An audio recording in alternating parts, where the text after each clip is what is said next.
Well, actually, Peter, it's David. I just want to try and get to a couple of news items if we can. I mean, Lutnick yesterday indicated something was close, a trade deal was close with some country. Can you tell us, is that true, who it is, or at least give us some sense as to whether we're going to hear an announcement soon?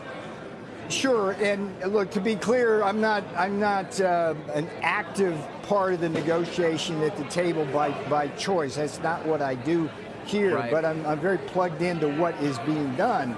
And Jamieson Greer, the United States trade representative who kind of grew up at the knee of Lighthizer and is brilliant and strong very much in his own right, is working very closely with Howard Lutnick. And the way it works, and this is happening as we speak, is like every hour on the hour we've got countries coming into the building across the street there, the USTR, negotiating. And they're doing across 5 verticals. With respect to the different kinds of tariff differentials, non-tariff barriers, and other kinds of issues that we need to have discussions with about. In turn, some of that's what Jim referred to as the coalition of the willing on some of these broader issues. So you think something's close and it's or working not? great. I mean, yeah, it's close. Yeah. It's close. It's close. I mean, you have to. I mean, look, what Howard said was interesting. He's absolutely right. In an Indian democracy, it's got to go through the prime minister and the parliament. We can't just do that. But we're moving in Trump time, which is to say as fast as possible. Hey, Peter, it's also become a parlor game trying to understand your influence and how much you have on the president at any given time. I mean, because the Treasury Secretary is viewed as having a somewhat different view than you do. Certainly Elon Musk, who you feuded with, has a different view. Do you think right now the president is open to and willing to listen to your advice and counsel? Look, the president is the master strategist, the commander-in-chief. I'm just here to serve and help him do what he wants to do in what might be the best way possible, both tactically and strategically. And all this kind of like Game of Thrones stuff that's played out in the press through anonymous leaks, I would just heavily discount it here. We're focused on the mission. The president is the key person who guides both the strategy and the tactics. And the rest of us are simply soldiers out in the field making sure that the war gets won.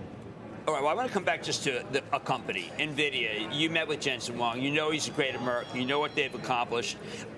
They are committed to building $500 billion worth of materials here. They are integral to the Taiwan Semi project. And then we just learned that you guys may be even tougher than the Biden administration on where they're able to sell things. And I'm trying to figure out, what does it take? What does it take to get on your good side? Yeah. Why have sectoral tariffs on semiconductors when we're trying to build up AI here, Peter? Well, not my lane, which is a little bit of a cop-out in the sense I know you want hard answers to hard questions. No, because I know you like NVIDIA. I know you think it's a great American company. I'll give you the landscape here. AI is the next frontier for control of this world, both economically and from a military point of view. So the question of chips in terms of where they go and how they get there is very much an important one to both the military and economic security of this country. So we have to think very, very carefully about what's going on. And I would ask you to simply be a little patient. We're going through the process of investigating this whole chips issue. It's very complicated because there's 3 different layers, basically, the high-end AI chips, the mid ones, and then the bulk commodity ones.